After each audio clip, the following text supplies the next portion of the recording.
Ignition sequence start. 6, 5, 4, 3, 2, 1, 0. All engine running. Liftoff. We have a liftoff. 32 minutes past the hour. Liftoff on Apollo 11. Well, happy Thanksgiving, everyone. This is the Thanksgiving week. It is Thanksgiving Monday. Is that a thing? I'm sure it is. You know, it's funny because I had to go to Walmart today, and you know it's the holiday season. You know beyond a shadow of a doubt that the holidays are in full swing, not only because you hear Christmas music mixed in with the top 40 music, which is just beyond weird for me. That's a combo that sounds like it's just torture for me. Yeah, but you know it's Christmas when Walmart breaks out the cardboard cutout of Santa. You know it's the truth. You know you're being thrust into the holiday season when the cheap Chinese emporium that is Walmart thrusts out the fake Santa. Don't even get me started on Santa. I got a whole rant on Santa. You got problems with Santa? I got problems with Santa, but that's a whole different show. Did you not get what you wanted from the Bass Pro Shop Santa, Jacob? The Bass Pro Shop Santa. Okay. Santa? The Bass Pro Shop Santa. It's a mouthful. Did you ever see what they did last year before they had like Santa's magical shield and you had to like wave at Santa behind plate glass? Yeah, because apparently the magic of Santa it stops with COVID. No, but like I just have this vision in my mind of like you have like this plate glass, just like Santa like in prison, 6 foot by 6 foot piece of glass, and the kids are waving, and I'm like, wow, it's like they're waving at Santa through prison plate glass. What's that? It's a line from Mrs. Doubtfire. Yeah, that the only way I'll be able to see you guys is through plate glass. Well, if you tell the younger sibling, yes. the way you'll be able to see me is through plate glass. Yeah, that's the first thing that came She'll to mind. blow my cover. And then it's just cringy, and I didn't like it. But I got issues with Santa. It was completely weird because I'm walking in to go get one thing, and it's in the back of the store, so you got to walk, you got to walk the country mile to go get whatever it is. And I think I hear an Ed Sheeran song, then right after that, it's Nat Cole King. I'm like, wow, this is weird. You go from complete garbage, derivative trash to an auditory musical legend. And it's that I think it's called The Christmas Song. It's the Christmas song. Whatever. And which here's the thing about Christmas music. I don't hate it. I don't dislike it. I'm kind of neutral on it. There are a handful of Christmas songs that I do like. But after a while, once you've heard the same song by like 40 different people, it kind of loses its pizzazz, I guess. Did you hear Beyonce's cover of that Christmas song from 50 years ago? Now, what I cannot stand is Mariah Carey's Christmas songs. They're so annoying. Oh my gosh, they're so annoying. I just don't like her as a singer. I don't think she's all that talented. Like, I mean, no, she's talented. Maybe but she's talented. She's talented, but she annoys me. Kind of like how... But her vocal range is fake. That's not real. Let's be honest. That is not real. I mean, look, I'm not going to say that computers can't do some wonderful things with people's voices, but she's a talented singer. I don't like... Okay. There's a difference between talent and you actually liking them. Like, okay, a case in point. You could look at someone like Les Claypool and been like, Les Claypool is a fantastic bass player. No denying it. But do I like his playing? Not particularly. Yeah, I guess. Or you could have someone who's like, wow, Yngwie Malmsteen is a great guitar player. But oh my gosh, if I hear him do one more sweep picking bar, I'm gonna kill myself. Yeah. I think there's a difference there. I can understand that. It's like, Michelangelo Badio, great guitar player. I don't know if he's that great. Being able to doing the same sweep picking pattern for 8 bars straight is not exactly a great guitar player make. Well, when you do it backwards, you put your hand going down the fretboard instead of going up the fretboard. Yeah, but ask Michelangelo Badio to play a blues song or to play a jazz song. But here's the thing, though. Play a classic rock song, you have to write an interesting riff that's not just 1,000 notes a second. Here's the thing, though. I think he has the talent and the ability to do that. I think he can play just about whatever he wants. Now he doesn't do that because that's not what he's known for, right? It's like asking Mario Andretti to go racing in a Prius, like that. You don't want to see that. I'm not talking about him playing on a. But here's the difference, though. Okay, you don't want to see Mario Andretti driving a Prius on the NASCAR track, wherever racing he did. It's the same reason why you don't want to see Michelangelo Badio play, like Roy Orbison songs. It's just not him. Like, you look at him, like, yeah, this guy plays outrageous, fast, stupid metal. I'm saying, okay, most great guitar players who are like virtuosos, like Steve Vai, John Petrucci, Eric Clapton, all of these guys who are virtuosos, right? Experts and masters of the craft. If you put a piece of jazz music in front of them, they're going to be able to play that jazz music. If you put a classic country song, and they could understand and break down all the intricacies of a song, or even an old pop song. Michelangelo Badio probably can't do that. I disagree with you. I just disagree. He is a fantastic guitar player who just happens to play really bad music sometimes. I don't hate Michelangelo Badio. I will insert into the chat the Nitro album. I think it's called NFT. No, OFT. It's out effing rages. Yes, yeah. Yes. It's OF. Oh no, OFR. Yeah, OFR. Yeah, that's it. I think it's for those of you who are listening to this. Go stop. Pause this podcast. Go look at the album cover and look at the haircuts. And listen to the song Freight Train. And then come back and you'll understand what we're saying. But on Santa,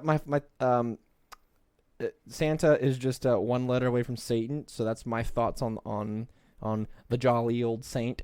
And as far as Christmas music goes, I've made it very clear. I'm kind of like you, neutral on it.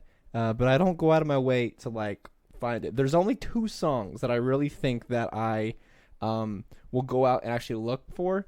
That is Prince's Another Lonely Christmas, and probably the one that Paul McCartney did. I don't know what. Simply Having a Wonderful Christmas Time. That's probably one of the most universally hated songs. That's why I love it, because nobody likes. But what about that Elton John song, Step Into Christmas? That's a good one. Yeah, I don't know. I mean, I do have I have Prince's I Would Die For You single off of Purple Rain, which has the B-side of that Christmas song, which is where I first heard it. And it's great. You go listen. Look, if you go listen to that Prince Christmas song, you'll be like, wow, this is an actual artist who writes an original Christmas song that's not cringy and like Sam, like having all these I'm not going to sing it because I'll get copyrighted from this thing, but overtly joyful for no reason. It's actually kind of a sad song because it's real emotion put into a song, and it's real songwriting instead of just like Christmas song, guitar and sleigh bells, go. Sappy lyrics, 4 chords, go. Yeah, I can see that. I guess I can see that. I just don't. I like the classic, like old school Christmas songs. I could not care less for the modern interpretations. But see, that's the thing, is that most of them are just old Christmas songs that have just been modern interpretized. Everyone's like, have you heard the new Pentatonic song? Like, yes, they play the same. No, they play the same tracks that are 50, 60 years old, but they do it in a very cringy, pretentious way. I'm not interested. Yeah, when they came out with their song, I forget what song it was. I said I think I had the Frank, what's his name? Not Costanza. From Sonny. What's his name? Frank. Ongo Goblogian? Yeah, Ongo. I had a derivative. Boring, whatever. I cannot listen to that kind of acapella for any period of time more than maybe half a song, because it's been done. This has been done before. Yeah, we don't need this. I feel that, and I can't really stand that Christmas canon song by the Trans-Siberian Orchestra with the kids choir. I'm tired of kids choirs. Okay, I'm tired of it. It's one thing in a small setting like at a church, whatever. That's one thing. That's fine. That's cool. Whatever. But stop it already. Okay, it's enough. Derivative. It's been done. Well, you heard it here first, folks. Joe hates kids choirs. Yeah, I'm sure that'll be taken out of context. Joe hates kids. There you go. That's the title of the episode. Joe hates kids. I don't hate kids. I just don't like kids choirs because when you have a kids choir, unless they know how to sing, it's annoying. Like man, is it bad? Maybe that's just an unpopular opinion. I don't know. It is an unpopular opinion because everyone loves kids choirs. Okay, and the fact that you don't, I just don't know if I believe that. But anyway, we are on the brink of Thanksgiving and the holiday travel, and the holiday season is officially kicked off with a starting pistol if you live in Atlanta, because there was a shooting at the Hartsfield-Jackson. Dang, I heard about this. I didn't even know what to believe of. So apparently what happened was... Please, because it's so great. It's just an Atlanta thing It's such an Atlanta thing to happen. So apparently the TSA was going through some guy's bag, and they opened up the suitcase, and there was laying in the bag a pistol, and I guess there was a fight over the gun. Maybe this is news to people, but crap, don't look at that. Maybe this is news to people, but you can't bring guns on an airplane. I thought this was well established, but I guess... Can't you check a gun, though? Well, you have to do that before you go through the line of the TSA, what I'm saying is that... You can't just surprise that. I'm saying that you can declare a weapon, yes, and you can check it through a bag once they verify that it's not loaded and all that stuff. Right, you can't, but you cannot just, hey, looky here, I got me a Glock. You can't do that. What's that scene from the Pink Panther, the Steve Martin one, where he has grenades and nunchucks and a mace? Yeah. Well, anyway, swords. So they find the pistol, and I guess there was a struggle over the gun, and one round, as far as I know, was fired, and the FAA or whoever controls the TSA, the airplanes in the sky, grounded a bunch of flights, interrupting thousands of people in their travels for the Thanksgiving holiday. And on days like this, I am thankful for the TSA. Just kidding. No. But Zoink. yeah, Zoink. But yeah, what a great way to start your holiday travel off, with a bang. Is that what See what I did there? Yeah. But yeah. Is that what you're thankful for? No. But I really hope that people go and enjoy their Thanksgiving holiday. Yeah. I am leaving tomorrow to go up early to the grandparents' house because I couldn't go over Labor Day because, work and whatnot. People got to eat.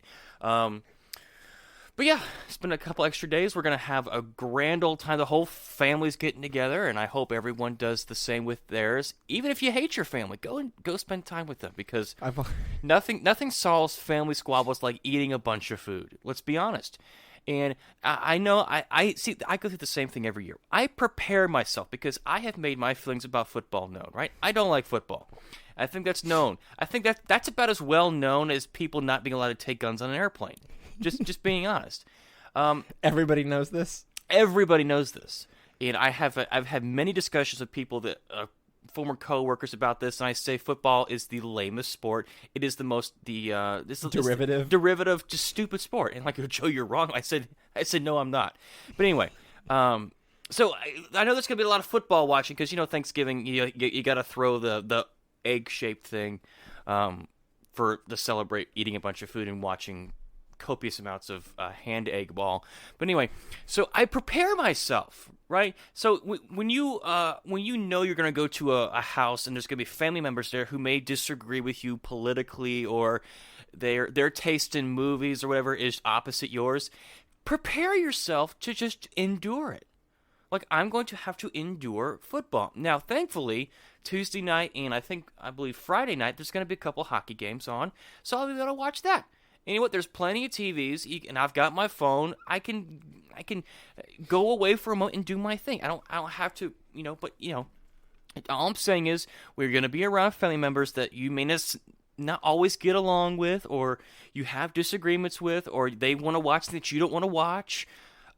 Prepare yourself to bring something to entertain yourself during the mix. Don't cause a fight. Don't cause a major ruckus. Don't engage in hooliganism or anything of the sort just because you don't want to watch a particular sport. So that's what I do, and that's my Joe's top tips for the holiday weekend is be prepared just to deal with people that you don't want to necessarily deal with.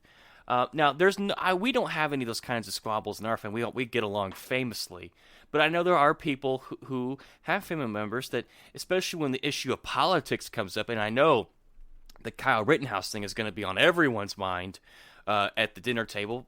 Hopefully after, once the tryptophan kicks in, and you're going off to the whatever. Because politics never comes up at Thanksgiving. Right. So hopefully maybe after you eat, so you're not throwing food at each other. 'Cause nothing's worse than get hit in the eye with that cranberry stuff. Just take it out of the can first. That's all I ask. Yeah, take it out of the if you're can gonna first. Throw the cranberry sauce at me. Take it out of the can. Yeah. I've had a long. This goes back to the old school Standing Brothers show back when we did the cringy video format. I've long said that Halloween, Thanksgiving, and Christmas are all the same holiday because they revolve around two things: eating too much food and people you don't want coming to your front door. Well, see, I just don't feel that way. Now, about Halloween, where we live, people don't trick or treat because what I'm saying is that the kids are like, leave me alone. It's 10 o'clock at night. Go home. And the same with family members. Oh my gosh, will you please leave me alone? I don't feel that way. I know. It's the stereotypical Thanksgiving is they have all these people over your house that you don't care about, you don't want to be with. You're just trying to survive the holidays. Just get through it. And of course, what was that Jim Gaffigan bit where it's like, on Thanksgiving we eat too much, and someone's like, wait, we do that every day. That's funny. But yeah, I'm just overly enthralled. What's another word? Overjoyed with the fact that we're getting into this time of year because I love this time of year. You know what was on last night? Was National Lampoon's Christmas Vacation. The best. I mean, I had my hot take on Friday about Christmas movies. Said I didn't listen to that part. I said that Jim Carrey's The Grinch is the most overrated Christmas movie of all time. And Christmas Vacation is vastly superior in every single way. And you can fight me on this one. I will get my boxing gloves on and I will meet you outside. I'll fight you over this because I'm not debating this. It's not up for debate. Okay, so on the Jim Carrey's Grinch, no contest. It's a whatever movie for me. I don't care if it's on. It is a serviceable, passable film, but it's nothing special. Right. Christmas Vacation is vastly superior to every other Christmas movie. Now, what about like Christmas Story? No, it's vastly superior. No, but superior. I agree with you. It's vastly superior, but where do these other movies fall in line? You know what? I got to do a tier list. I got to get a whole tier list out, and we'll go through all of the Christmas movies, in my opinion, and I'll put that up. I'll make that, and I'll make it some kind of cringy. What's that Jimmy Stewart movie? White Christmas? No, not okay. White Christmas. That's a great Christmas movie. It's a classic. No, I'm talking about the Jimmy Stewart one where he's the banker. The Nightmare Before Christmas? No, it's an old black and white movie. It's a great movie. Everyone talks about it every year. Oh, It's a Wonderful Life. Where does that fall in line? That's a classic. Look, there's some films that are pre-like 1960, right? Mm-hmm. There are some of these black and white Christmas films that exist in a different realm because they've stood the test of time, right? They exist beyond comparison to, I think, what is like Die Hard. Yes, like Die Hard, like Gremlins, okay, which is a perfect movie for Christmas and Halloween. You can watch Gremlins. Gremlins is a very underrated Christmas film. People are like, oh, it's this cheesy Spielberg like kids horror movie. No, it's a fantastic film on Christmas. You watch it every day on Christmas. And you also can watch the It's Always Sunny Philadelphia special. And Festivus 2 days before. After the kids go to bed, you can watch the It's Always Sunny in Philadelphia. You know what I send to you that we watch every year and that we send each other every year is when Robin Williams was on Craig Ferguson, just for the tweets and emails portion. Possibly the best, just little like 10 or 15 minutes. It's the greatest moment in late night show history. Yes. Yeah. But look, lots of things to be thankful for this Thanksgiving. I'm working on an article that I'm gonna put out on Thanksgiving, so you guys can check that out. Which, by the way, shameless plug. If you're not subscribed to the Liberty Overdrive Substack, you can in the description. So do that now.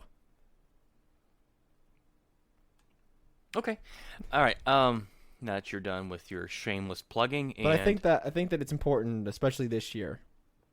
with everything that's gone on. I know last year was important. What, to subscribe to your Substack? No, to be thankful for things. Oh, to remember. Yeah, to remember. I remember thought, what I you thought got. you were still trying to. Oh no, sell but your... also, but also this year to subscribe to the Substack because this is the only place you can get my writings for. I am almost a week of off of social media. I don't miss it. There's nothing to miss. I really don't. The only time I kind of was curious about Twitter was today. Jerome Powell got Papa J. Rome. Yeah, Papa J. Rome got a second term or whatever. He's gonna come back as the Fed chairman, and I just want to see the parody account. Yeah, because the Jerome. Look, if you're on Twitter, please go follow the Jerome Powell parody account because it is so freaking good. When I think of Jerome Powell, I think of J-Rock from Trailer Park Boys. You know what I'm saying? You know what I'm saying? It's so stupid. Not money print to go bird. Know what I'm saying? So stupid. Know what I'm saying? Oh my gosh. But anyway, okay, let's get into the news. Now we've spent 20 minutes on just verbal nonsense. So I'm sure by now all of you have heard that the Kyle Rittenhouse was acquitted. He was found not guilty on all 5 charges for the murder, the attempted murder, the reckless endangerment, and whatever else they charged him with. 5 accounts. He was found not guilty on all of them. I watched the portion of the trial where he was found not guilty. I was kind of surprised that the decision came back that fast on the 4th day. I thought they would drag us out into the evening, but they were done around lunchtime. And there was speculation going around that maybe it was one juror, the 4-person, who was holding things up, and there's probably some good folk on the jury who said that we will not find this guy guilty. We will sit here until the cows come home, if that's what they say in Wisconsin, until the cheese goes bad. Guess Wisconsin cheese. Until the cheese goes bad, and we will not find this kid guilty. We're not going to let you hold this up. And so I think that 1 or 2 jurors were like, you know what, we're not going to sit here until the cheese goes bad because you shouldn't do that. So that's probably what happened. Maybe some people say it was a 6-by-6 split. Who knows? I don't. That's not what I what I heard. I mean, obviously all the jurors haven't spoken, but from what I heard is that most of the jurors had their minds pretty well made up, mostly through the trial, and that they had full intentions on acquitting him. And I think you're right. There might have been 1 or 2 that was holding up the process. Right. But from everything that I've read and everything that I've heard is that the majority of them were going to acquit him because they saw the evidence. They saw the way that the evidence was just irrefutable. And the way the trial defense was structured, it wasn't structured around of he crossed state lines or he was brought a gun to a fist. Yeah, it wasn't. Everybody takes a beating sometimes. The argument was that he was attacked. It was undeniable. Did he have the right to use the force to defend himself? That's the way the trial was structured. And I think that you have video evidence. It's so hard to finagle your way out of an argument like that when the trial is not structured around him crossing state lines. And since the judge said he was lawfully able to carry a firearm, and he was. Well, the law said that, not the judge. Well, the law. What I'm saying is that the judge set the standard and he threw out any sort of precedent that he wasn't allowed to be there. He said no. He threw out for the trial. Charge. For the trial, he is allowed to be there. He's allowed to carry that gun. So you can't make the argument. Oh well, he because I watched this thing that's a Chris Cuomo did, and it was terrible. He said, well, the jury may find that he caused this situation because he was armed. Well, you can't do that. You can't have that argument and be like, oh, he's legally able to carry this firearm and be there at the same time. Yeah. So you can't say, oh, well, he was creating a bad situation by being there when he's legally allowed to do it. But that's what I like to think happened, is that most of the jury was on board with acquitting him, and it was really only a matter of a couple, or maybe it was a matter of just ironing out the details over the past couple days. But yeah. So I watched it as well. I watched the thing as well. So what for me would have cemented in my mind the not guilty was the fact that in closing arguments, the fat guy, James Krause, who the assistant district attorney, had said that everybody takes a beating sometimes, and they belittled Kyle for shooting people instead of fist fighting with them. This is just not. How dumb do you think the jurors are? How dumb do you think people are? That's not how this works. You don't lose your right to self-defense because the guy has a knife and you have a gun, or your gun is bigger than Gage Grossquit's gun was. That's not how this works. Mm-hmm. At close range, both of those guns are extremely deadly. Now, it'd have been much worse if he had a shotgun. Good Lord, Gage would not have a right arm. But still, though, doesn't matter. The fact that he said everyone takes a beating sometimes, so what? He was just supposed to let them take his gun and beat him with it, or beat him over the head with a skateboard, or they should have let him be shot by Gage, or he should have let Joseph Rosenbaum rape him. Like, no, that's not how this works. Well, that's the same argument that they use whenever you have a duty to retreat law. It's like, what was funny is the whole duty to retreat thing, right? Kyle did run away from Joseph Rosenbaum, and Leonard Skinner had always said, give me 3 steps, but he did more than give 3 steps back, and he was running away from Rosenbaum, who was trying to who meant him ill, the guy that has been convicted of a child rapist. So, Kyle did nothing wrong here. The idea that some libertarians I've seen, and I think Tom Woods had even said in an email that probably shouldn't have been there, doesn't matter. None of that matters. Crossing state lines doesn't matter, because you know who also shouldn't have been there? Everyone else. So unless you're willing to say no one else should have been there, then you can't say Kyle shouldn't have been there. Well, I mean, I think a fair position to have is what I had when this all first started. Is I said he shouldn't have been there, but he was, and he didn't do anything wrong. Right. As a result. So if you're gonna, I think that's a different. If you're gonna levy blame on anyone, it should be the Kenosha Police Department, because they are the ones who stood back and let all this unfold because they didn't want to get in the mix of it with the rioters, looters, protesters. So when the cops stand down, either they're being told to or they don't want to get involved themselves. There has to be someone that's going to step in the gap and seize power and not let these people destroy the city for another night. Because prior to this night when Kyle got involved, car lots were being destroyed, nursing homes, schools were being set ablaze. So someone's got to stop that. And if you're a little upset that was a 17-year-old, well then, I'm sorry. There are people much younger than Kyle, maybe not that much younger, but people younger than Kyle that have fought in wars across the world over things way dumber than this. So that to me is irrelevant. The fact that he shouldn't have been there doesn't matter. Well, it's irrelevant. Non-starter. It's a non-starter. I mean, sure, you can have that conversation of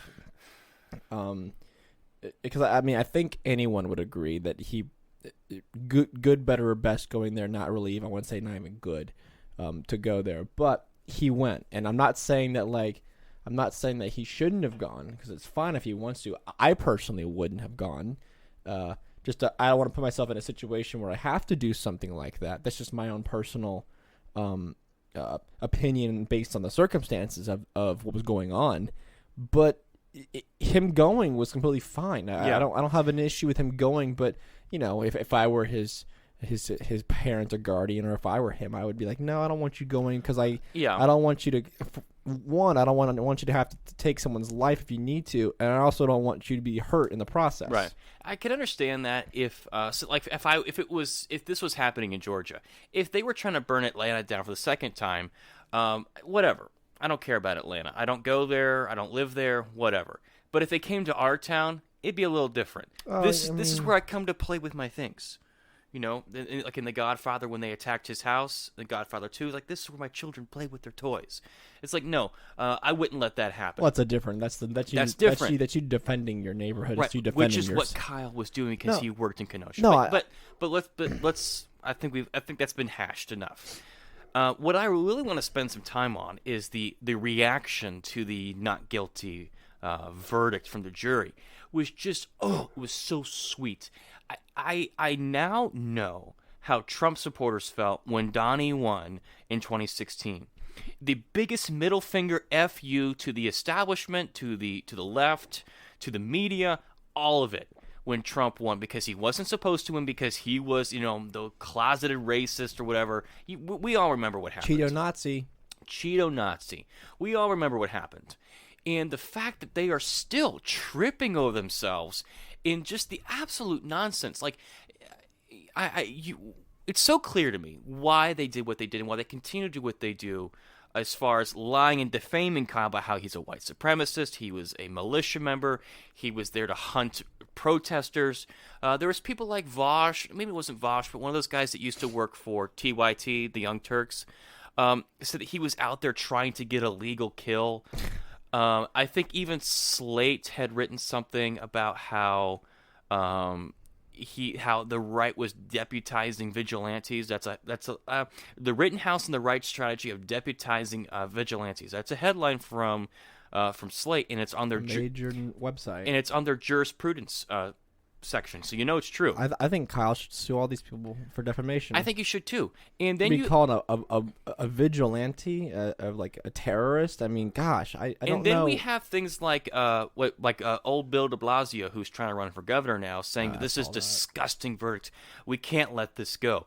And then you have little Jerry Nadler, little Jerry Nadler, who's, by the way, his pants are higher than Willie Nelson is. So, whew. No one should be allowed to wear pants that high. No one should be allowed to wear pants that high in public. I guess when you're old and fat like that, I guess that's what you have to do. I'm against gulags, but maybe in this I'll make an exception. Yeah, it reminds me of when Larry King went to the not Larry King, Larry the Cable Guy went to the FBI training facility and he shot the guy in the simulator because he's wearing sweatpants too high. Can we get that for Jerry Nadler? Oh my gosh. But anyway, he said that he wants to have the Department of Justice look into if this was a miscarriage of justice. So I don't know if he if he can get his fat thumbs on his phone to type this on Twitter, or maybe he had one of his aides do it. You know these guys aren't running these Twitter accounts. That's why I'm making a joke. So his Twitter handle puts out, "This heartbreaking verdict is a miscarriage of justice and sets a dangerous precedent which justifies federal law review by the DOJ. Justice cannot tolerate armed persons crossing state lines." You can't cross state lines! Looking for trouble while people engage in their First Amendment right to protest. First of all, he never crossed state lines with the gun. The gun always was in Wisconsin and never went to Illinois. Yeah, he clarified it. He's like, even though the gun didn't cross state lines, you're missing the point. You're missing the point. But the fact that these people are so upset that they didn't get the verdict they want, this just shows you yet again that they don't care a lick about justice or due process or the courts at all. Just like Gage Grosskreutz, long live the revolution kind of guy. Unless they get what they want, unless the mob gets what they want, they will railroad anyone to get what they want. The fact that he wants the feds to look into this matter is a complete miscarriage of power. First of all, it was settled in court, right? This was a legal process. He was found not guilty on the facts of the case. It's settled. It's done. It's over with. You cannot try him again for this. That's double jeopardy. Ain't a thing here in America, fortunately for now. It's done. It's over with. And the reason why representatives like little Jerry Fatfinger Nadler do this, the reason why you have Bill de Blasio and all the folks at CNN and MSNBC, MSNLSD, whatever you want to call it, continue to spew the nonsense about how he was a racist. You hear Joy Reid saying how he was a white vigilante. The reason why they keep injecting race into this, the reason why from the very beginning they were so quick to rush to judgment, is because when they knew he would get off, they still want people to be PO'd about it, right? They still want, they were plugging into the minds of all their listeners and watchers that this was the case, that he was this vigilante, that he was this white knight who was putting up the white supremacist OK sign or whatever. They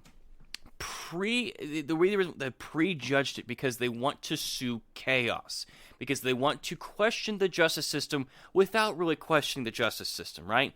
Unless they get the verdict they want, then everything is fine. He had his day in court or whatever.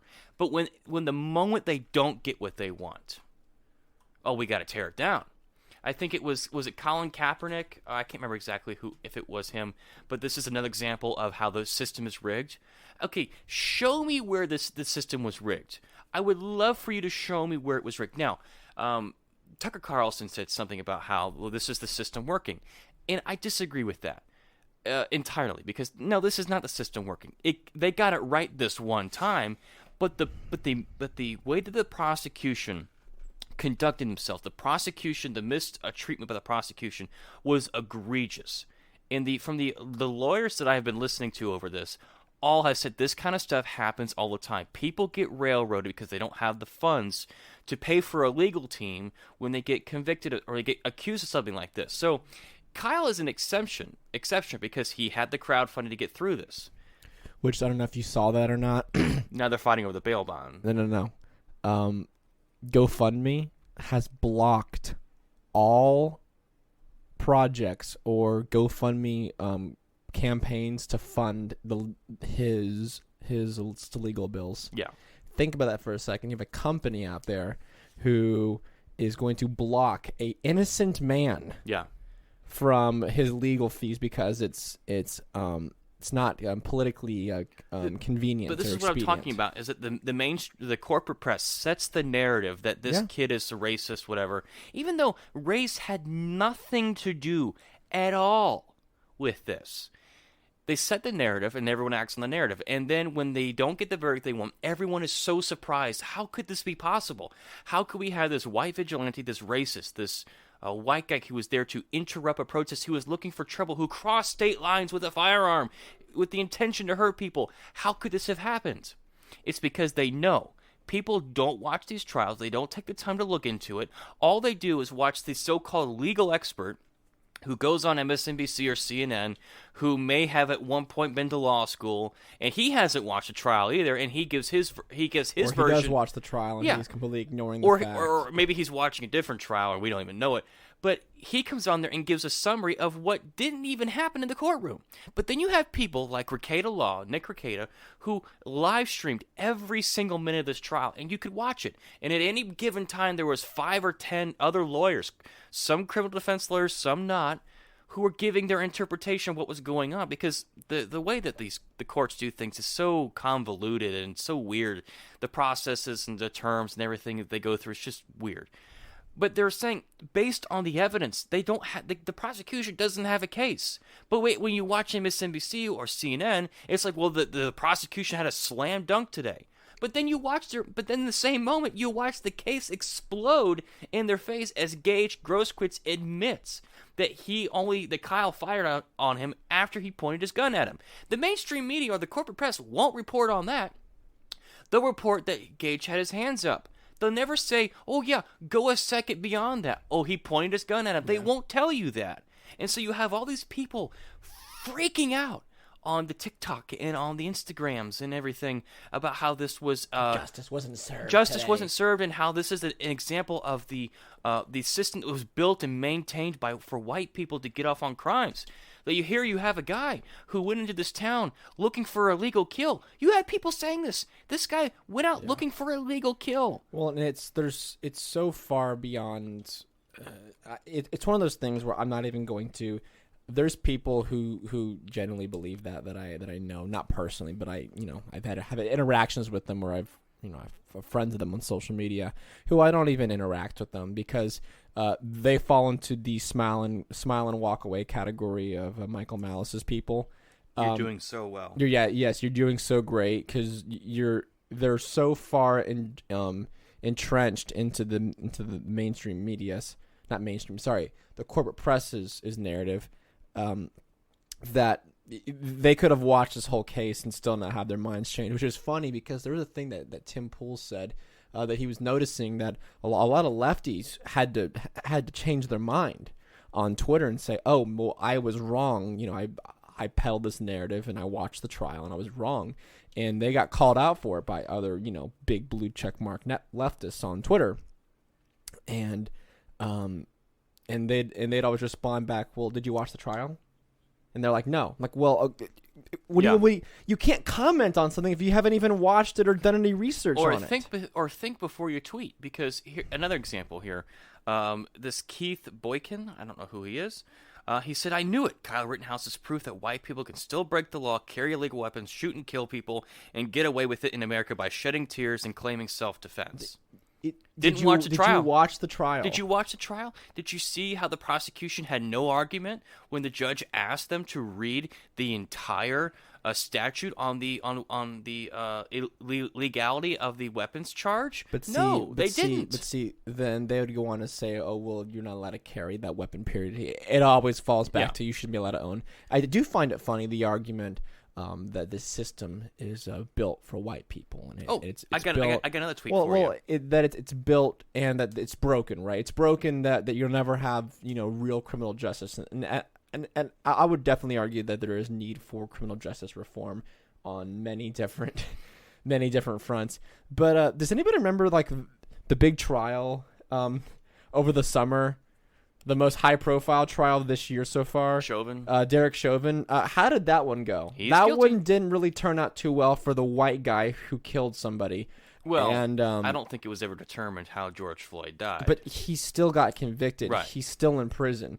Did the system was it broken for Derek Chauvin, or did it get it right? You can't really have it. You can't say the entire system is necessarily broken across the board, and then you have to be like, okay, well, did they get Derek Chauvin's right? I would argue the system is broken because he was convicted. No, what I'm saying is that I'm not making the argument. I'm saying they're saying this is broken and it's rigged for white people to break the law and kill people and get away with it. Okay, Derek Chauvin got convicted. Right. Many people say that he shouldn't have. I don't really think he should have for what he got convicted for. Am I sad about it? Not really, because he's probably not a good dude. But you can't sit there and say it's broken and white people can do whatever they want. Derek Chauvin, in every metric of what your argument is, should have walked out of that courtroom scot-free and should have been like, well, just don't do it again, little Derek. Oh, you little rascal, you. I honestly think that Derek Chauvin was sacrificed by the jury because they didn't want to see the city erupt again in more riots and protests and whatever. That is a very real possibility. That's what I was worried about with the Kyle Rittenhouse situation as well. The Kyle Rittenhouse situation would have been, I think there would have been protests there obviously was because he was innocent, there was, but nothing. It didn't boil over. Nothing would have, the whole, that's what I said whenever they announced they had a verdict and they were going to be delivering the verdict for Chauvin. I said that do not go out tonight. Yeah. Do not go to, if you're in a big city, stay home, and if you don't go out tonight, don't go out to eat. They were organizing protests in Massachusetts. That's what I'm saying. Why? Well, what I'm saying is if Chauvin would have been innocent. Oh God. That's why I said the verdict's coming tonight. Don't go anywhere. Stay home, please. And that's what I did. I stayed home. I made sure that we were. I mean, obviously, we live pretty far away from a major city, but I wasn't taking any chances. Yeah. I didn't go anywhere. I came straight home from work that day, and I stayed home all night. I didn't go anywhere. Because speaking about the media, I have this Malcolm X quote, which I'm not a huge fan of Malcolm X, but, I think he was right in this. He said, "The media is the most powerful entity on earth. They have the power to make the innocent guilty and make the guilty innocent. And that's the power because they have control of the minds of the masses." Which is exactly true because you hear so many people saying, well, if Kyle were black, this would be a different conversation. And I love the meme where it's Batman slapping Robin. And Robin saying, if Kyle were black, and Batman slaps him and says, if Kyle were black, we'd feel the same way innocent of the charges because they were irrefutable video evidence. Yeah. If Kyle was black or whatever, and he acted in self-defense, I would feel the same way. Now, there are protesters or people outside of Kenosha. There was this picture of a black father and daughter who were carrying AR-15s for whatever reason. I don't have a problem with that. I have no problem with black people who are on the side of Black Lives Matter or they're against what happened here, who are openly carrying AR-15s for whatever reason. I don't care. I don't care if Kyle was black. I would feel the same way. Like, I haven't watched the Ahmaud Arbery trial very much at all. But if the line was these people were out to get him and he was trying to take the gun away because they were trying to kill him, that'd be a different story.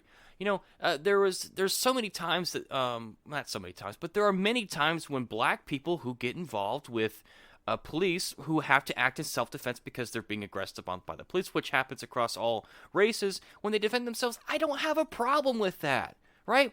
If the Branch Davidians were all black and they decided to shoot back at the ATF and the FBI, I wouldn't have a problem with that. If Randy Weaver was black and he decided to shoot at the FBI and the marshals, I would have no problem with that. Race does not play. Race is not an issue here. I do love that argument, though, just because they proposed it to Liberty Twitter. Before I got off of Twitter, I saw some of the tweets that were going around, and they thought this was like a big gotcha, right? Mm-hmm. They thought they're like, oh, well, you know, I think they tried to get it on. I think they tried to get this on.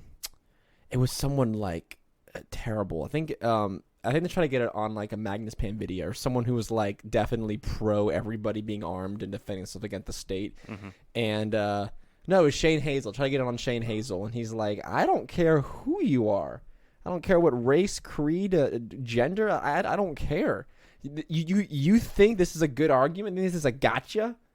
Like this would be like going to Maj Touré and be like, oh, well, if only you would be mad if black people had guns. You know, if Kyle Rittenhouse was black, Hispanic, gay, I don't care.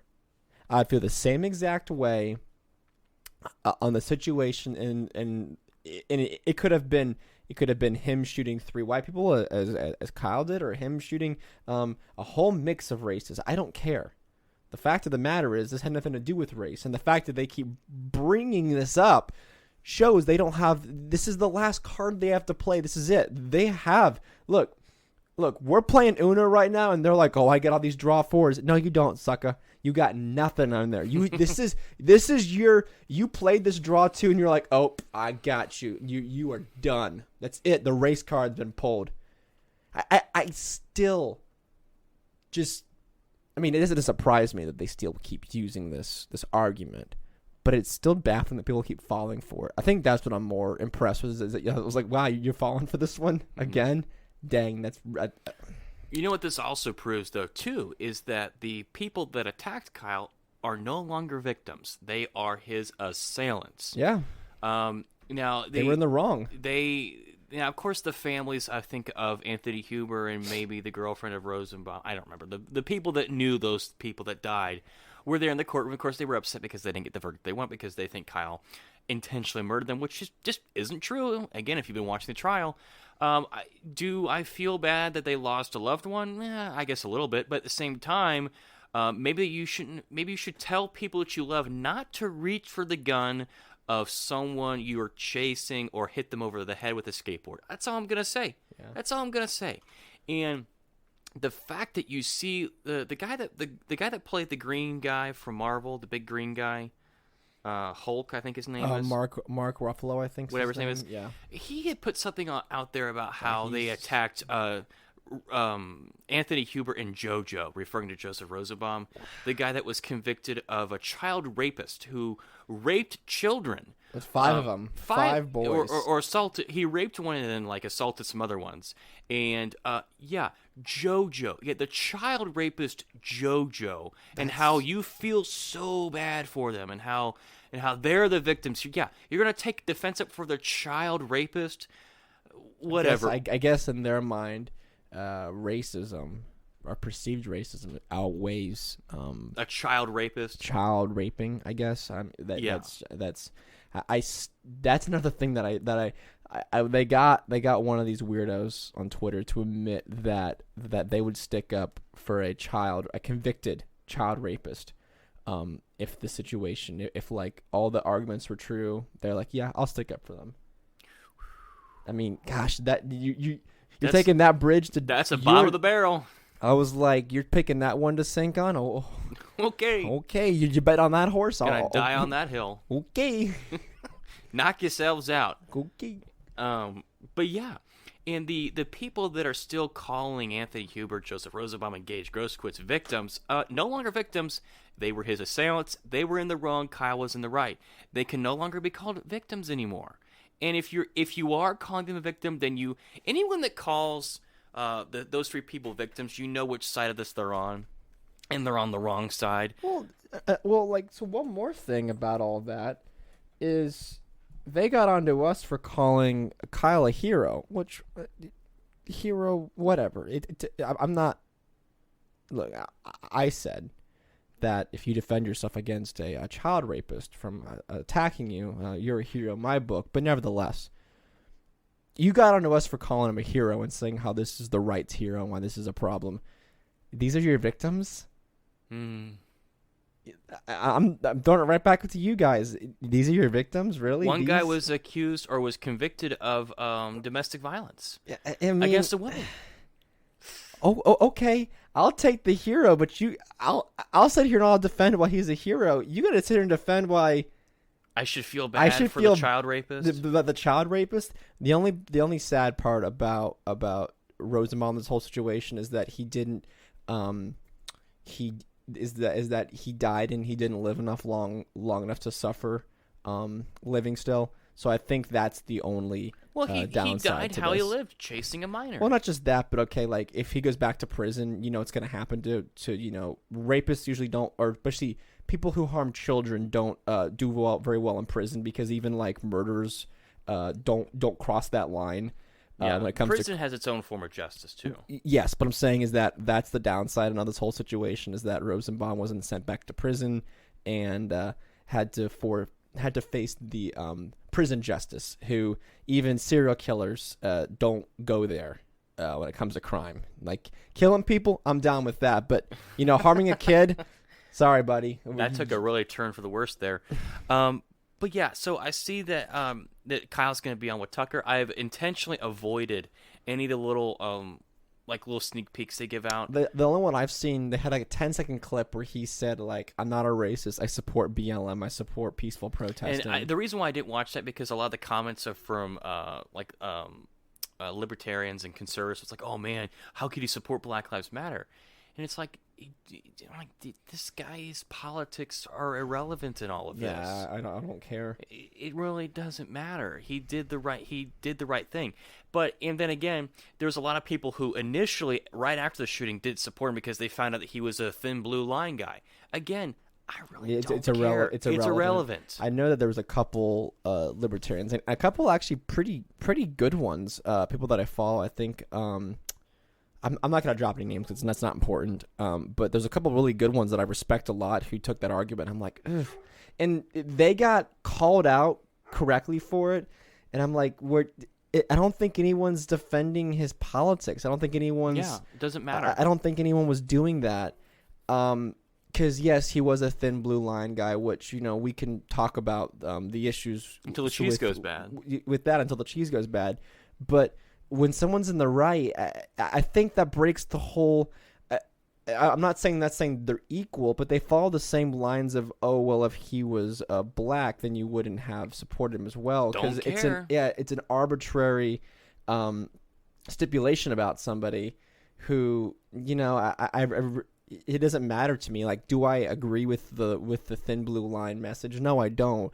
But if you had the most blue-pilled conservative who is like a Mark Levin neocon guy who I despise politically, were to be in the same situation that Rittenhouse would, I would still support defend him on this one issue. That doesn't mean I have to green light the rest of his politics. Or if it was Ben Shapiro or the guy that runs Turning Point, Charlie Kirk, if he was in the same situation, I would come to his defense as well. Even though I want nothing really to do with Charlie Kirk, I think he's a little bit of a grifter, but that's a different story.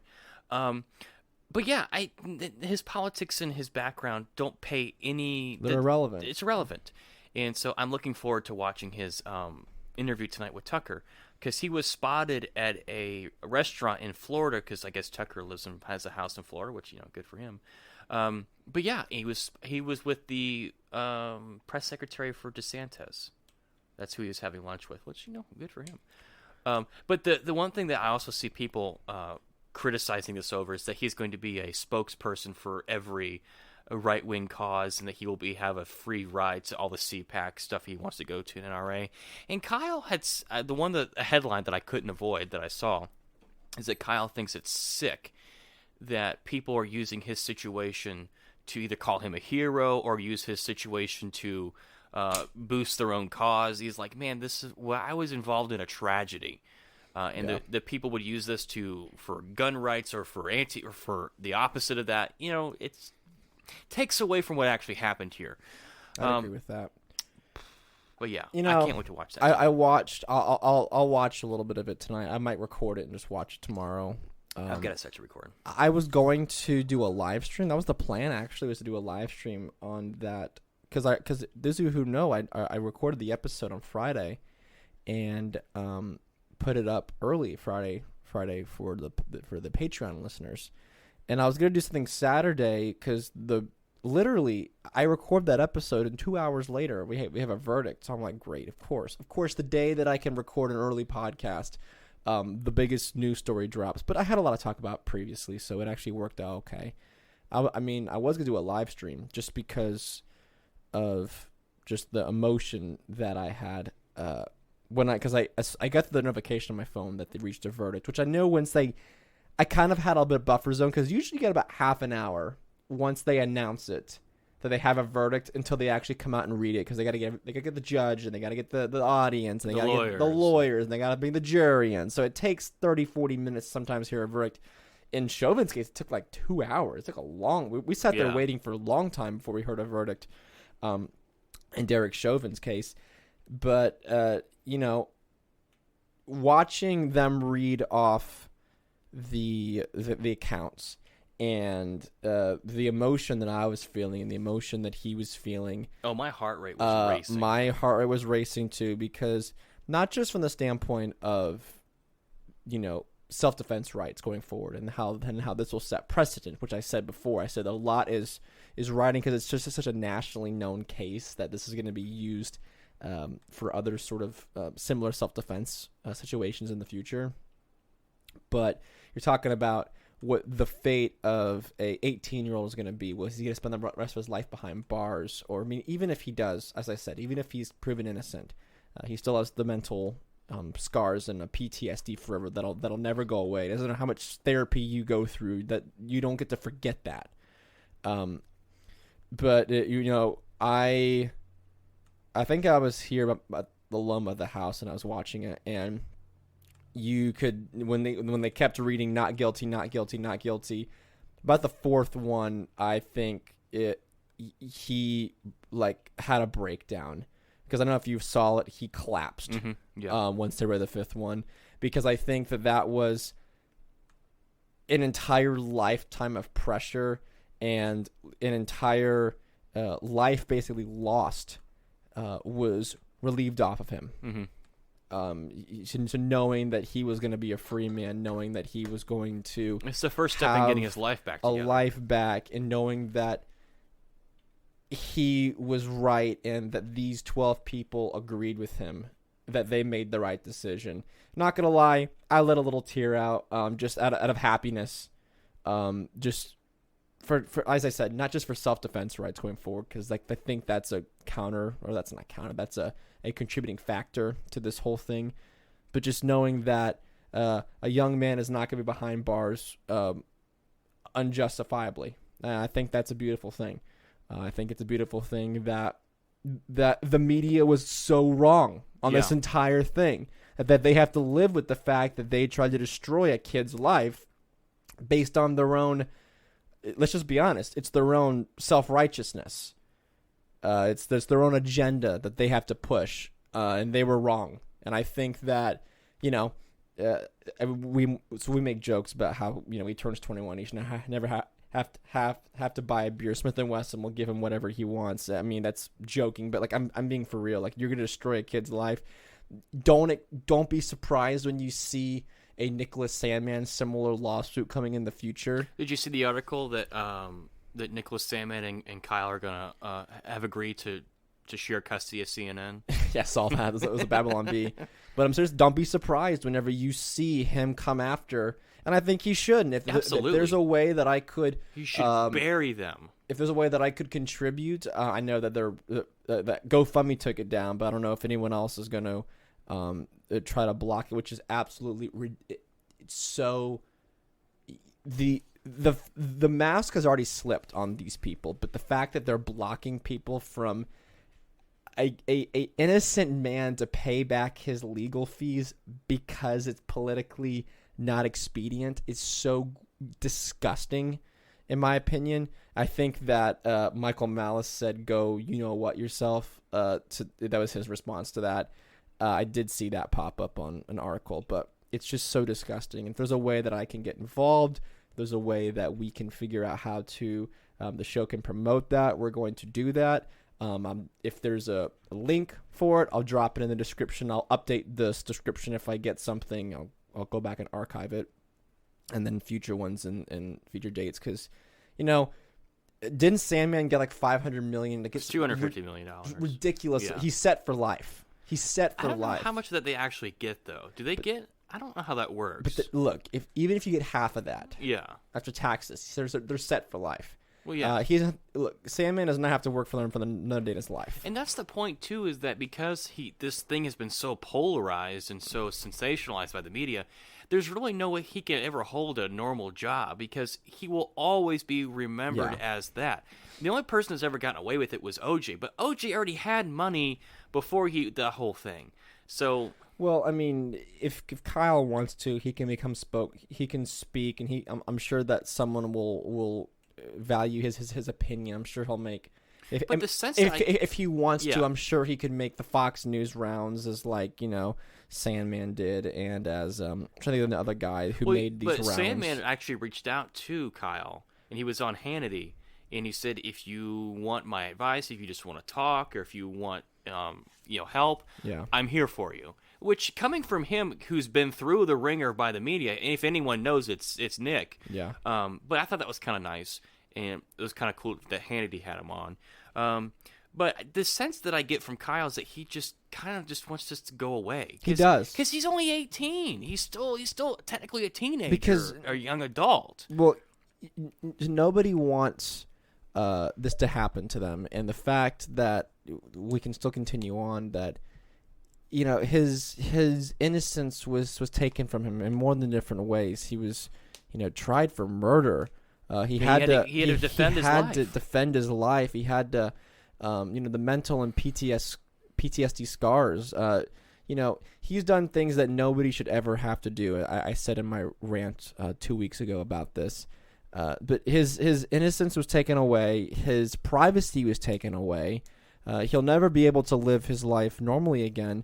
And even if the media didn't care about this case, and even if the trial was never publicized, it was never televised or whatever, you still have the element of what taking a life does to you. And then on top of that, you're called a terrorist, you're called a vigilante, you're called a white supremacist, and the fact that we know the media is never going to correct themselves and say, oh well. Technically, we're going to have to fact check that. He's not a racist, so we were kind of wrong. No, it's not going to happen.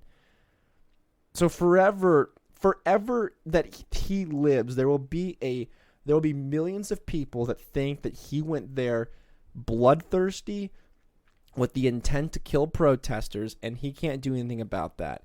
And you have that on top of the fact that you have to live with these mental scars forever.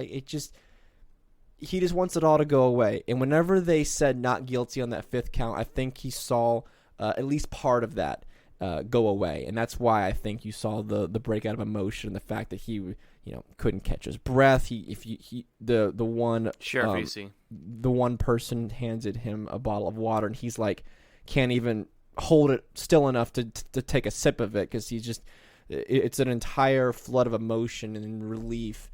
Knowing that maybe a small part of his life can continue on normally again. Yeah. I wonder if it's too late for the prosecution to accept mistrial without prejudice. I mean, so they can try this again. Could you imagine that, having to go through another 2 weeks of this, or maybe 3 weeks? They'd probably pick a new jury. Well, yeah. Could you imagine another month of this? Yeah. I don't think so.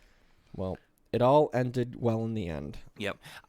Looking back on it, I'm glad the judge did not throw the trial out or throw the case out, because if he had done that and with prejudice, then I think the situation would be I guess worse. I don't know how it could get any worse, but it could be a little bit worse because everyone would say that the only reason why he got out was because the judge was on his side. Yeah.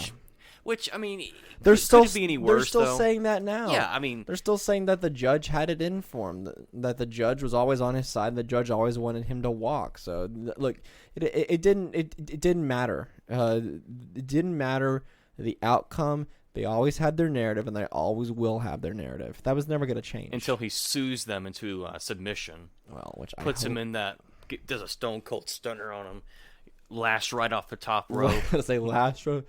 Tombstone off the top rope. Tombstone pile driver off the Hell in a Cell. God, that would hurt for both of you. Your knees. Oh my gosh. Everything. You would have no knees. They'd just be disintegrated. If you landed on your neck, you'd probably die from that height. If you landed on your knees, you would shatter. You wouldn't die, but you would hurt. I don't know, man. If you did a tombstone pile driver off of a Hell in a Cell, which is like 30 feet up in the air, onto a concrete floor. Your knees are gone. You have your legs. Your lower body's done. You have no more bones. Like it's just dust. I'll grind your bones into bread. That's literally what's going to happen to your legs. They're gone. And then of course the person you're pile driving, they're done. Yeah, they're done. There is that is a sack of meat at that point. That's how consciousness has left them. That's how wrestlers should end their careers. Just die. Just die in the fight. Oh no. Maybe we shouldn't do that. That'd be a little dark. It's just the loser of this fight dies. All right, and we're live here at the Madison Square Garden where the loser of the Hell in a Cell match dies. But you know how the fights are predetermined, so who are they going to predetermine is going to die? That's what I'm saying. Vince is like, all right, Taker, you're dying this match. I didn't sign up for this. I didn't spend 25 years in this company just to die. And then what ends up happening is that whenever you try to flee and run away because this is crazy, they just shoot you. Vince comes out with a gun. Vince comes out with a gun and just shoots him. And as he's running away, just shoots him into the back. And the people on the side just drag his body. And of course, away. the crowd's like, wow. Oh my gosh! You know what's sick about this? Some people probably would enjoy that sort of thing. Wasn't that George... Pay-per-view, put it on HBO. And then you can have a little side thing where you can donate to the family after the person dies, whatever. As long as they weren't named Kyle Rittenhouse. Yeah, it's true. It's true. Anyway, all right, is that it? That's gonna be it, guys. That's the Thursday Thanksgiving episode. Anything, Joe? Before we close, just a few moments. What are you thankful for? What are some things that you look at and you're like, wow, this is because this is the last episode, but probably until next week. So, right. We have to get our Thanksgiving. What are you thankful for? I have a good job. Okay. A good stable job that I get to do what I enjoy. Even though sometimes it's a little crazy, but I do enjoy what I do. I'm thankful for the family that we have. We have two very hard-working parents who have given everything to us in so many different ways. That we have grandparents who have done the same. Even though he drives me crazy sometimes, I'm thankful for our little brother Johnny and Jacob. I'm thankful for you. No, we on Thursday, the young adults pastor was, do you ever just stop and be thankful that you have a car that works, or that you have a roof over your head, or the fact that you have indoor plumbing, or stuff like that. Just the stuff that you just take for granted. And you kind of take a moment, you take stock, and it doesn't really matter how bleak your situation is. You can still be thankful that you have this magical little device and that everyone has in their pocket, their smartphone, and stuff like that. Now, we're not going to get into my rant on smartphones, but that's a different episode. That's the episode we're going to be at. Yeah. But yeah, just that kind of stuff. I'm thankful for, yeah. What about you? retweet. Oh gosh. No, I'm just kidding. No, I echo the same sentiments, and I'm gonna flesh this whole topic out on my Substack for Thursday. But are you gonna punt to this one? You're not gonna give an answer no, now? No, I'm giving an answer. I'm just saying it'll be a more in-depth answer. On you're gonna take a knee on this one, Jake? I'm taking a knee on this one. I'm doing a Colin Kaepernick. I'm taking a knee on the national anthem for this one. No, honestly, I can't.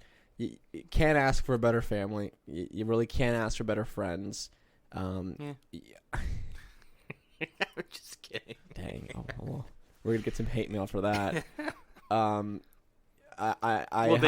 would we know? They don't listen. Yes, no one listens to this podcast. So I mean, what's that line from Major League whenever he swears? It's like you can't swear on the air. Oh, it's okay. No one's listening to this. Yeah.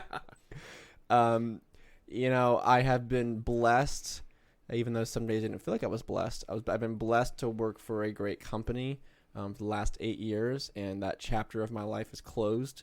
And it ended the way I exactly wanted it to end. No fanfare, no great celebration. And I did post my final. We have this dumb communications page for that. Or had. I'm still on it. They got to take me out of it. But we had this dumb communications page. It's like Facebook. Imagine Facebook, but for your workplace. Imagine how cancerous that would be. That's basically what this is. It's all work stuff. It's all work stuff. It's something fun. So I did post my farewell address in there, but I posted it in binary.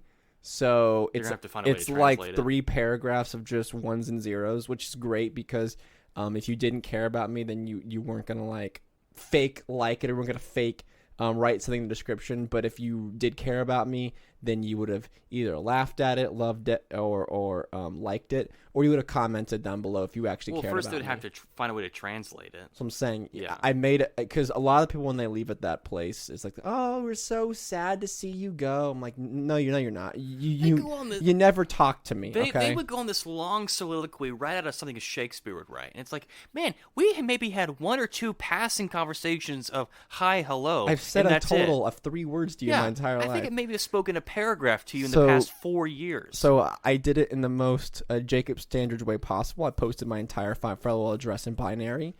So for those of you who actually cared to decipher it, I know you actually care about me. So I had a little bit of gatekeeping for my farewell address because not everybody is worthy of my farewell address to be presented to them so easily. But I am thankful for the job I've had. I'm thankful for the people I've met. I've met some of my best, longest lasting friendships from that company, which is awesome. And I'm thankful for the new chapter of my life. The new place I'm working is awesome. My first day was today. I had a great first day. I'm ready for in the high finance of things. Yeah, you can say that. I'm ready for a new chapter. I'm ready for the next step of my life. I'm thankful for Thursday nights where I went to the college and career at Rock Springs Church. Thankful for that. And even though with this new job, I'm not going to be able to attend that for at least the foreseeable future. It is funny how God works sometimes. Because Thursdays closes and literally the next day, my home church is starting up their college and career. So it's like, wow, I see ya. I see ya. There's a Garth Brooks song. Like it's the best. Sometimes the best things are unanswered prayers. Yeah. So I see you up there. not to name drop Garth Brooks or anything, but Yeah. No. Let's just not. This is a Christian podcast, Joe. Okay. We don't mention Garth Brooks. We don't mention Garth Brooks because this is a Christian. But podcast. We can talk about Elvis. Yes, because Elvis was a Christian. And your favorite John Lennon? John Lennon was also a Christian. Yeah, Yeah, whatever. I'm sure he is. Burn in hell, loser. Don't be mean to John Lennon. Listen. The guy that put Yoko on the map deserves it. Okay, I'm just gonna be honest. Deserves it. But you gotta admit, you love Strawberry Fields. No.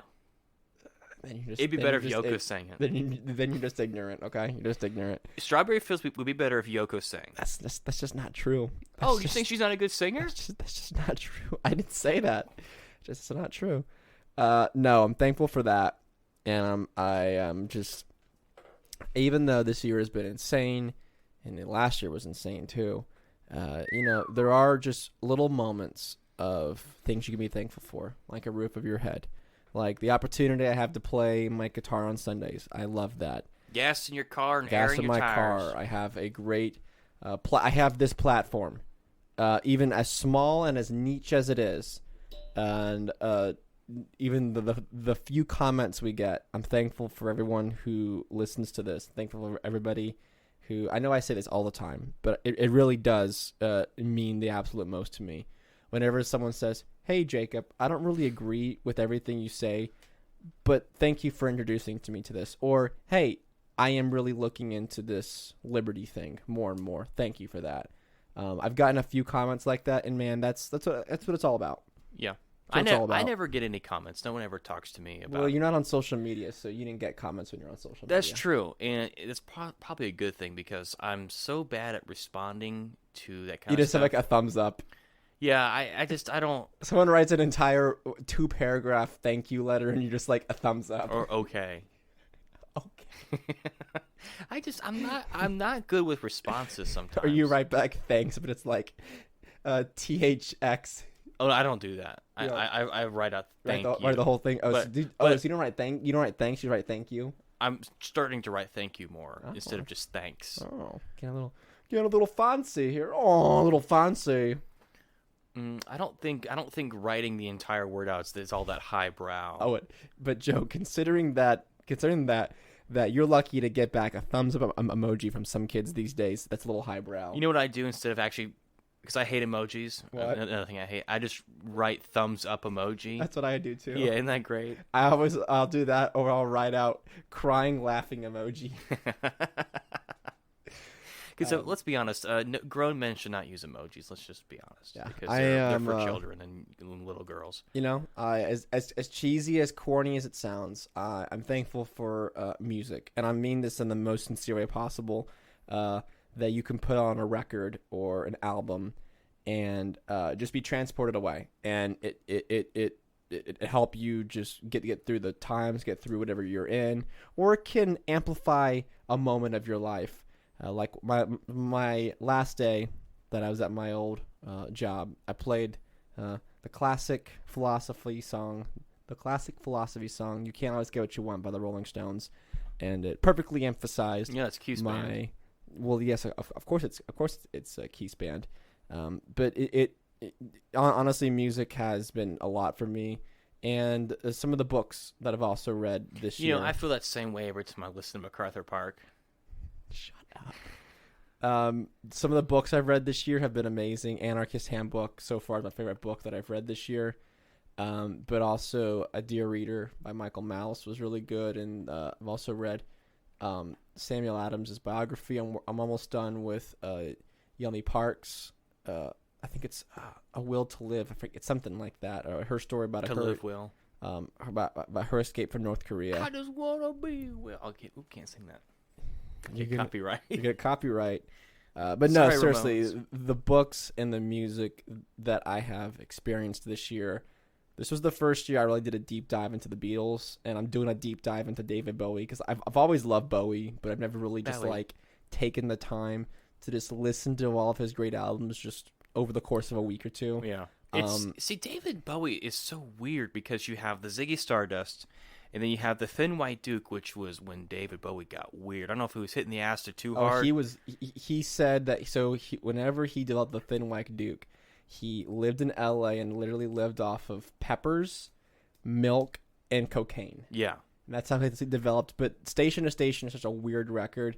I've been listening to a lot of good tunes on there. Oh, changes. It's a good. Yeah. I've been listening to his last record, Black Star, which is, it is blowing my mind, man. It is such. I'm not gonna sound pretentious because I don't know enough about music to really get deep into it, but it is such a haunting, depressing, beautiful record that if you listen to it with the context of knowing what was going on with his life, it is just it.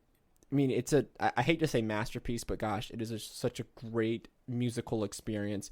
It's nothing that you're gonna just put on in your car as you're driving and just kind of bop along to. Although there are some tracks that are like that, but it's just more of an experience. It's more of it's art. That's what it is. I've been listening to. I mean, I had on Ziggy Stardust today because gosh, that's a masterpiece. That's the flawless album. Low, I'm listening to Low a lot of. What about you have a favorite Bowie song? Or you're not there yet? Because mine's Rebel Rebel. Life on Mars might be one of those. That's my favorite, but I like just there's just different songs that he did that have different moods, kind of like the Beatles. Like I don't have a favorite Beatles song. It's just whatever I'm in the mood for, and then at that moment, that's a favorite Beatles song. Mine will always be Tomorrow Never Knows. Like for the longest time, I really loved Penny Lane. I really loved A Fool on the Hill, and now it's probably Tomorrow Never Knows. Seriously, that song is trippy and it feels like you're flying through space, and it's amazing. But the Beatles this year, I really sat down and listened to the complete discography, and I love Rush, and Rush will be forever my favorite band. But Beatles is the greatest. I can't sit here after that just not acknowledge it, because gosh, the Rush might be the only band that consistently put out good records for basically most of their career, besides some of the 90s ones were kind of and some of the early 2000s were kind of but consistently from 1964 through the end of the band's career, just, I mean, 9s and 10s, all of them. It's unheard of. It's never been done before, and it hasn't been done since. You can just put on. There's an argument for all the records post Rubber Soul through Abbey Road. There's an argument for each of those records to be the greatest of all time. That's kind of amazing that you can do that. So, music this year has been so helpful and so inspired that I can't even think I've listened to a bunch of metal this year, because I really haven't. And usually metal's my go-to. I've been slowly getting back into Dream Theater a little bit. I'm trying to work my way into listening to the new album, because the new album, it's kind of it's okay. Yeah. It's an okay record. I give like a 5 out of 10. It's okay. It's a safe record. It's a safe, okay record, but I haven't. Metal is usually my go-to genre most years. I am waiting for my Spotify Wrapped. Maybe I'll post that on my Substack. That'd be fun. Maybe, and you'll get yours too. So maybe we can post both of ours. Maybe I can tell you right now, it's gonna be a lot of Beatles. It's gonna be the top. The Beatles will be the top, and then Bowie might be second or third, and then listen to a lot of Dropkick Murphys this year. Yeah, too. You mentioned books, and I had taken a deep dive into a lot of science fiction this year too, as a way to escape from all the nonsense we've been dealing with the COVID and everything that's been going on with big tech and everything. And every science fiction story that I read from Jules Verne or Philip K. Dick, I see the future that they were predicting, and I also see it coming true. Yeah, you don't want those to be coming true. So, like, recently there's a show on Amazon Prime called Electric Dreams, which is an adaptation of his short stories into TV.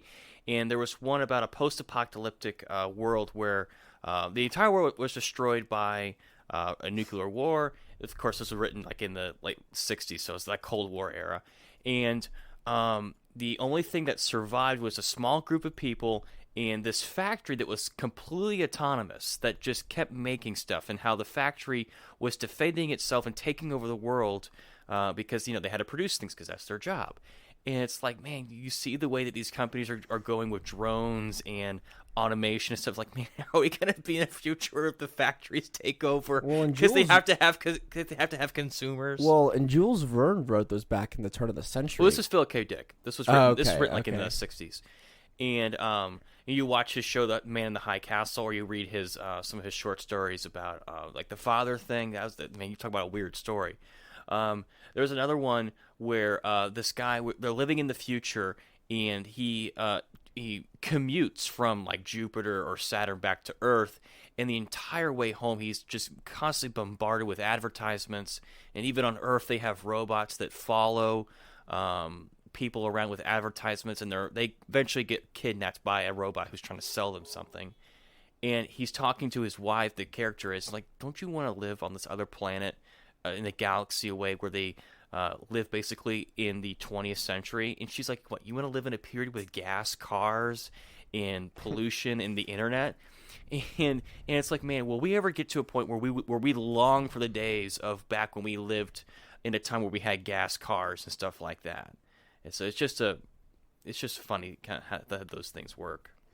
Yeah, funny thing to think about. And I mean, a lot of those stories, they're fascinating and they stretch the mind. There was this one story I remember reading back in English. I was in college. And it was talking about, I think it was called A Pail of Air. And it talked about an event that caused the sun to go out.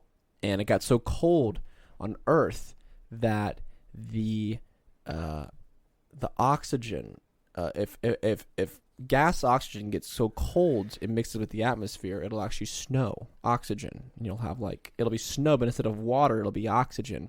That's heavy.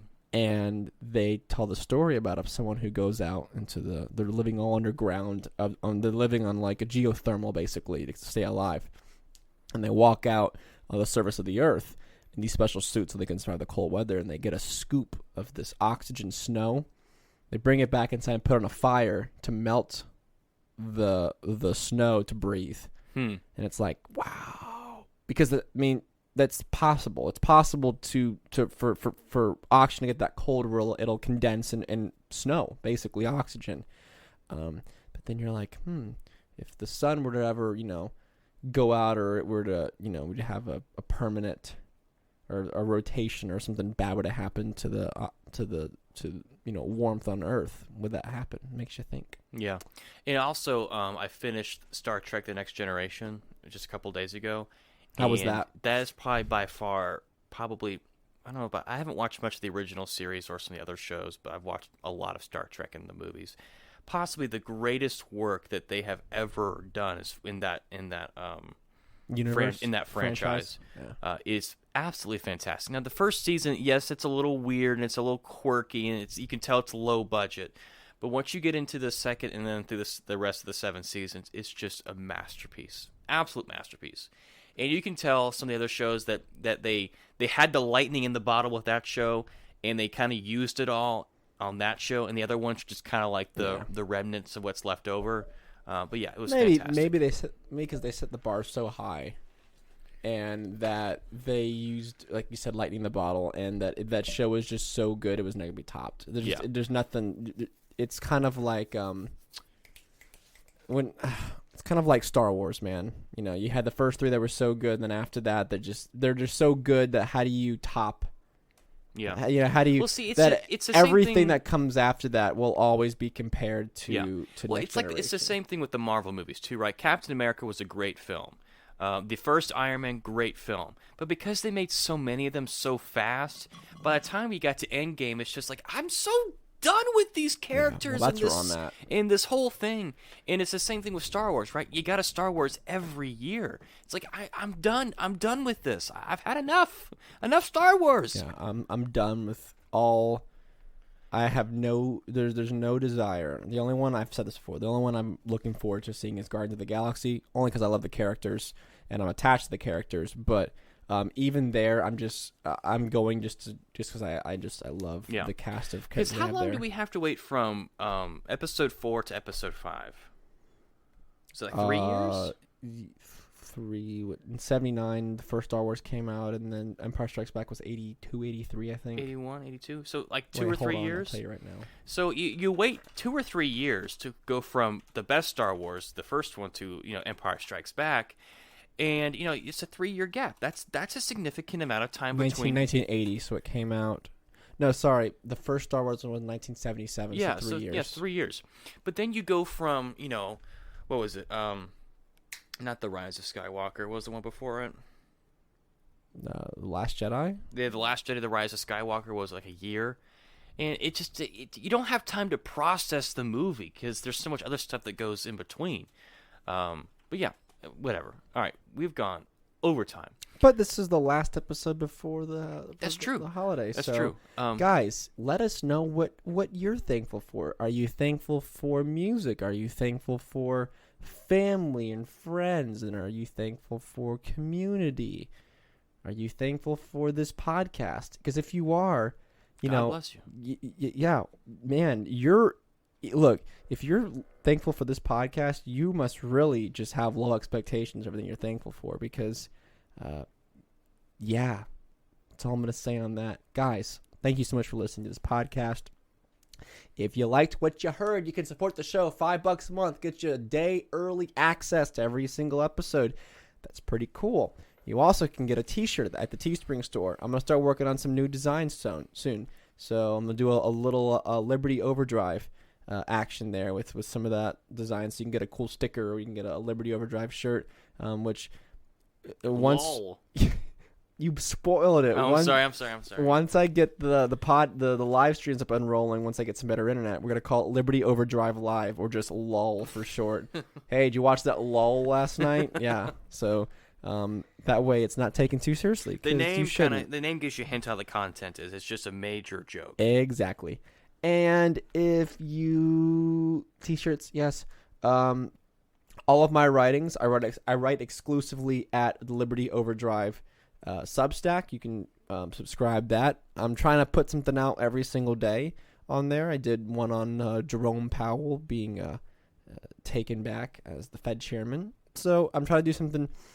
The schedule for that so far is really tentative. So I'm trying to do something every single day, and then trying to do a big article at least every other week is kind of the timeline for that. So yeah. Anything else? I mean, you can follow us on Twitter, but we're not on Twitter, so. Yeah, I'm taking that off today. And then the show's email is StangbrothersShow@gmail.com. Send us all your comments, concerns, criticisms, anything else. Yeah, I think that's going to be it. Guys, thank you so much for listening. This will be the last show for the week. We'll see you guys on next Monday. And that might be the only show. Monday's show might be the only one before we get back from Orlando. So I might try to do something cool, or I might write or do something to fill in the gaps. My Substack, you'll have my full thoughts on anything that happens there, and then we'll expound upon that on the podcast. So, anything else, Joe? That's it. Bye. Okay, cool. Tranquility Base here. The Eagle has landed. Roger, plane. Tranquility, we copy you on the ground. You got a bunch of guys about to turn blue. We're breathing again. Thanks a lot.